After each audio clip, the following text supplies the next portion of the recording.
2 দিন পর পর কিছু বুদ্ধিজীবী বা কিছু জ্ঞান পাপী বাংলাদেশে বিতর্ক উঠায় যে মূর্তি হারাম, ভাস্কর্য হারাম না, মূর্তির পূজা হয় শিরিকের দ্বারা, এর দ্বারা শিরিক জিন্দা থাকে, এজন্য মূর্তি পূজা নিষিদ্ধ, তাই মূর্তিও নিষিদ্ধ, কিন্তু ভাস্কর্যে কোনো সমস্যা নাই। যদি জিজ্ঞেস করেন মূর্তি কি আর ভাস্কর্য কি, বলবে যেইটার পূজা দেয় ওইটা হলো মূর্তি, যেইটার পূজা দেয় না কিন্তু রাস্তার কোনায় দাঁড় করায় রাখলে অমুক দলের রাজনীতি চাঙ্গা হয়, অমুকের আব্বার ছবি, তমুকের দুলাভাইয়ের ছবি, তমুকের শালার ছবি, এগুলো বড় বড় করে দেশের মধ্যে বানায় রাখলে তাও নিজের বাপের পয়সা দিয়া না, জনগণের করের টাকা দিয়া। রাস্তা ভাঙলে ভাঙুক, ঢাকায় মশা বাড়লে বাড়ুক, বৃষ্টিতে পানি জমলে জমুক, অন্তত তমুকের বাপেরা, তমুকের দুলাভাইরা, তমুকের শালার মূর্তি দেশে টানায় রাখলেই বাস কাজ হয়ে যাবে। যদি এগুলোর কেউ পূজা করে না, এজন্য মাসালাগত কোনো সমস্যা নাই।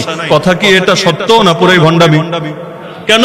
কারণ যদি এভাবে ছবি বানানো যেত, উম্মত আর কারো ছবি না বানালো, যত গরিব হোক, অন্তত মুহাম্মদুর রাসূলুল্লাহ সাল্লাল্লাহু আলাইহি ওয়াসাল্লামের একটা ছবি বানিয়ে নিজের ঘরে টানিয়ে রাখতো এবং মহব্বতের সঙ্গে সকাল দুপুর বিকাল সেটা দেখতো আর দিল থেকে দোয়া করতো এবং বাচ্চাদেরকেও এটা প্রতি আগ্রহী হওয়ার জন্য তারা সবক দিত।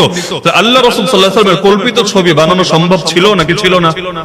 কথা বুঝা বলেন, বানানো ছিল নাকি ছিল না? সম্ভব ছিল। তাহলে বানালো না কেন? উম্মত বানালো না কেন?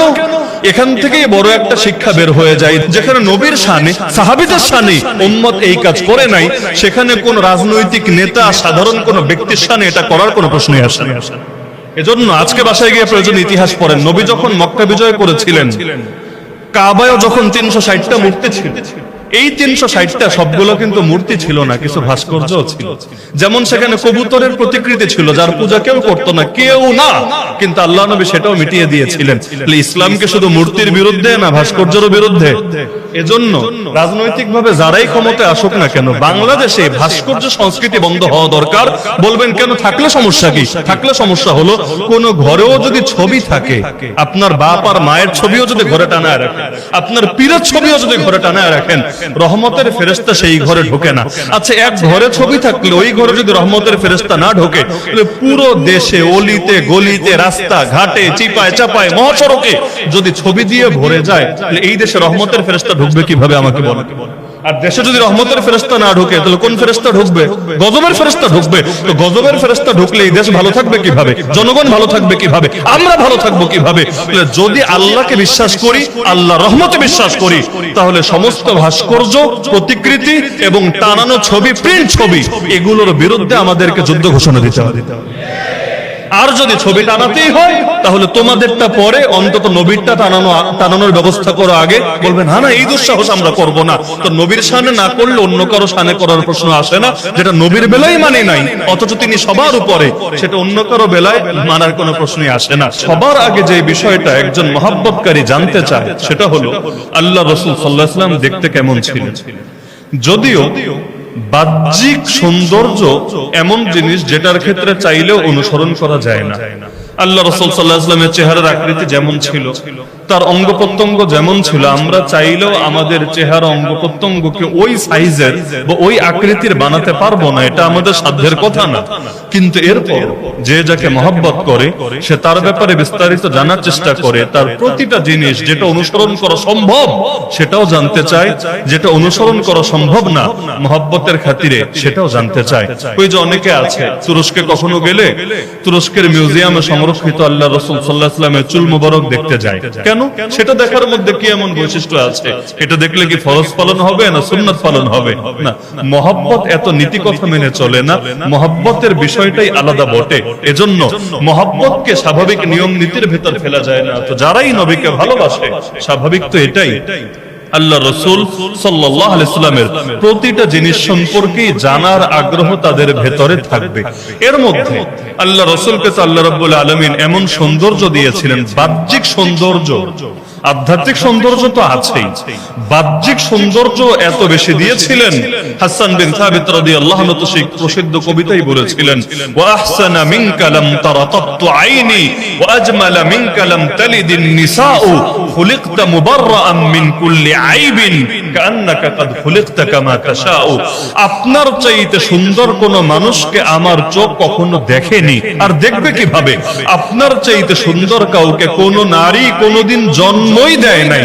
ইউসুফ আলাইহিস সালামের জন্মের কথা তো তিনি জানতেন, এরপরও তিনি বলছেন আপনার চাইতে সুন্দর কোন মানুষকে কোন নারী কোনদিন জন্মই দেয় নাই। আপনি সৃষ্টি হয়েছেন সব ত্রুটি থেকে, সব অপূর্ণতা থেকে এমন ভাবে মুক্ত হয়ে মনে হচ্ছে যেন আপনি সৃষ্টি হয়েছেন ঠিক নিজে যেভাবে চেয়েছেন সেভাবে। কেউ যদি নিজে নিজেরটা বেছে নেয়, সবচাইতে ভালোটাই বেছে নেবে। তো আল্লাহ রাসূল সাল্লাল্লাহু আলাইহি ওয়াসাল্লামের বাহ্যিক সৌন্দর্য এতটা পারফেক্ট ছিল, তিনি বলছেন যেন মনে হচ্ছে আপনি সৃষ্টি হয়েছেন ঠিক সেভাবে যেভাবে চেয়েছেন আপনি নিজে। আল্লাহ রাসূল সাল্লাল্লাহু আলাইহি ওয়াসাল্লাম এই কবিতা শুনে রাগ করলেন না, প্রতিবাদ জানালেন না, অথচ নবীর সামনে কোনো অন্যায় হলে আল্লাহ রাসূল কখনোই চুপ থাকতেন না, এমনকি তার প্রশংসায় বাড়াবাড়িও তিনি সহ্য করতেন না। সহিহ হাদিসে আছে, নবী বলেন লা তুতরুনি কামা আতরাতিন নাসারা ঈসা ইবনে মারইয়াম, উম্মত খবরদার আমার প্রশংসায় বাড়াবাড়ি করবা না। নেতাদের তো যত তেল মারে তত খুশি হয়, ওর ভেতর যা নাই এটা যদি বলেন আরো বেশি খুশি হয়। ওর চরিত্র খারাপ যদি বলেন চরিত্র খারাপ, তাহলে আপনার খবর আছে। আর যদি বলেন ওর চরিত্র ফুলের মতো পবিত্র, তাহলে আপনার কপালে আগামী দিনে ভালো কিছু অপেক্ষা করছে। কিন্তু আল্লাহ রাসূল বলছেন খবরদার আমার প্রশংসায় বাড়াবাড়ি করবা না। কেন? কারণ খ্রিস্টানরা ধ্বংস হয়েছিল এ কারণে তারা নবী ঈসা আলাইহিস সালামের শানে প্রশংসা করতে গিয়ে বাড়াবাড়ি করেছিল, বাড়াবাড়ি করতে গিয়ে তাকে আল্লাহর পুত্র বানিয়ে ফেলেছিল। নাউযুবিল্লাহি মিন যালিক। তারা চিন্তা করেছে আল্লাহর গোলাম বললে, গোলাম আরে গোলাম তো স্বাভাবিক জিনিস, এটা নবীর শানে অমর্যাদা হয়, এজন্য নবীকে আল্লাহর পুত্র বলেছে। সুতরাং আল্লাহ রাসূল শিখিয়ে দিলেন ফা ইন্নামা আনা আবদুল্লাহি ওয়া রাসূলুহু ফাকুল আবদুল্লাহি ওয়া রাসূলুহু, আমি আল্লাহর একটা গোলাম এবং তার রাসূল। আমার এক নম্বর পরিচয় গোলাম, দুই নম্বর পরিচয় রাসূল। সুতরাং তোমরা আমার প্রশংসা করতে গেলেও সবার আগে এটা বলে নিবা তিনি আল্লাহর গোলাম এবং তিনি আল্লাহর রাসূল। এই গোলাম পরিচয় ভুলবা না। আমাকে কখনো আল্লাহর বেটা বা নাউযুবিল্লাহ এই জাতীয় কিছু কথা বলা তো দূরের কথা, আমি যে গোলাম এই পরিচয়টাও তোমরা কখনো দিতে দ্বিধা করবা না।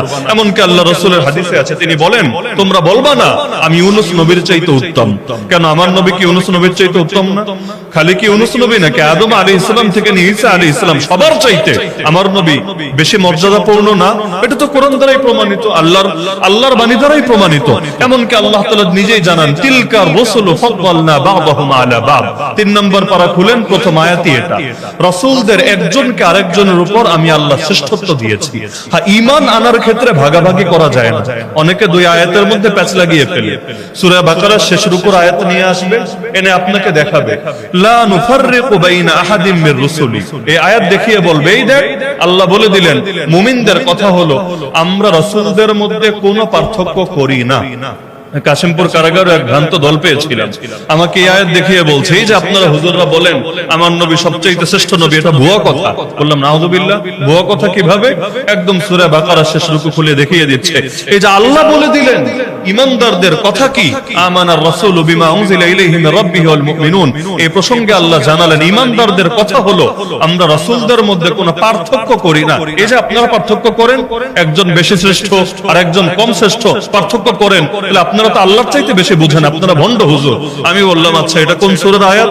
সূরা বাকারার আয়াত। ঠিক আছে, 3 নম্বর পারার প্রথম আয়াতটা বের করো, এটাও সূরা বাকারার আয়াত। কি আছে?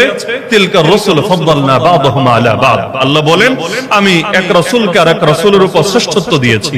এবং উদাহরণ দিয়ে আল্লাহ বলেন মিনহুম মান কাল্লামাল্লাহ, কেউ কেউ ডাইরেক্ট আল্লাহর সঙ্গে কথা বলেছেন, যেমন নবী মুসা আলাইহিস সালাম।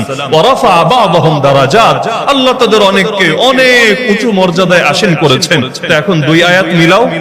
কোরআন তো এক আয়াত কখনো আর এক আয়াতের সঙ্গে সাংঘর্ষিক হবে না, যে এই আয়াতে বললো একটা আর এক আয়াতে বললো উল্টাটা, সম্ভবই না।